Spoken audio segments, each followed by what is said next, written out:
In this section, we're going to think about how to read. Now that sounds like a patronizing question and a bit simplistic. We all know how to read. You wouldn't have got into the army unless you could read. You'd need to have passed those basic literacy tests.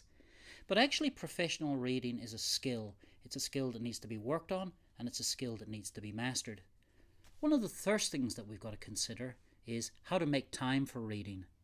One of the biggest comments that we hear from your colleagues is in their busy working days, in their busy working lives, in their busy social lives, they simply don't feel that they have time to read. Well, sorry, but I think professional reading is so important that we can make time for it. And actually, if you analyse how you spend your day, you'll be surprised to find how much time is wasted. Personally, I think any commuting time you spend on a train, is time that you can have for professional reading. Lunchtime, 20 minutes professional reading during lunch can go a long way. Also, sitting on the toilet.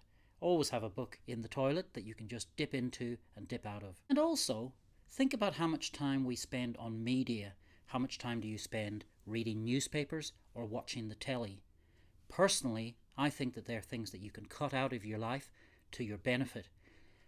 Time spent reading a good quality magazine or a good quality professional journal will pay much more dividend than reading the newspaper or watching the television news.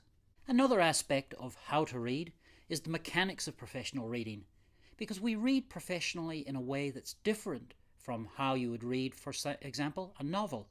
We tend to read novels in a very linear fashion. We start at the beginning, we work through the middle, we come out at the end.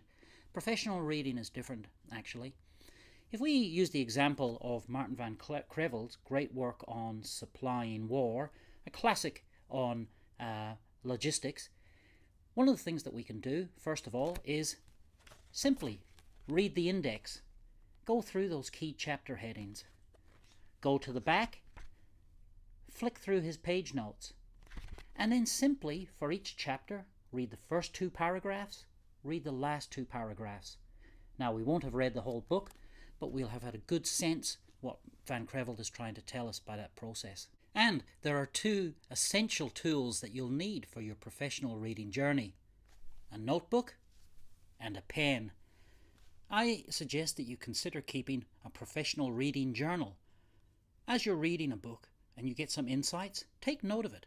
Make sure you have a complete citation for the book, the page numbers, where you'll find those quotes.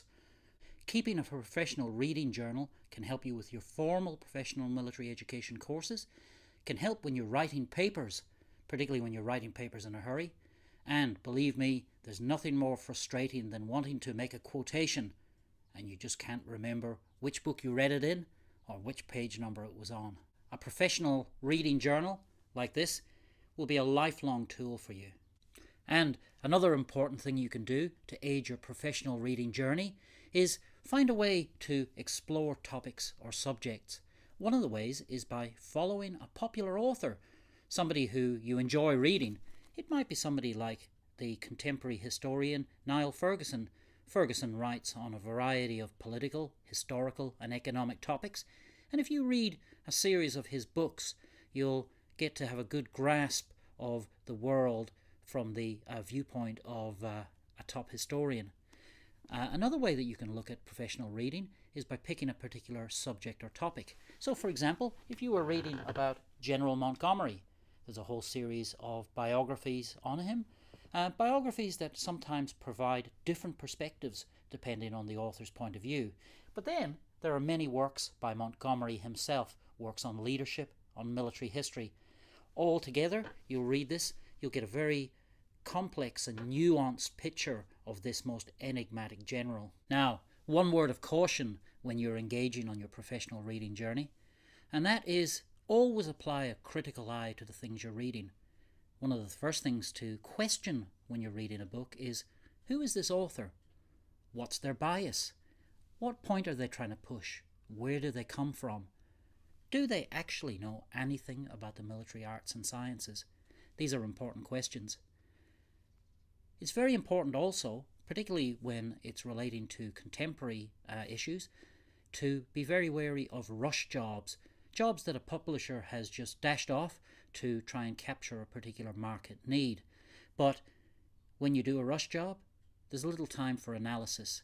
There's little time for the sort of critical perspective that distance can give. And of course, just because somebody's published a book, and just because a book is available in the bookshop, it doesn't mean that there's anything at all useful in it.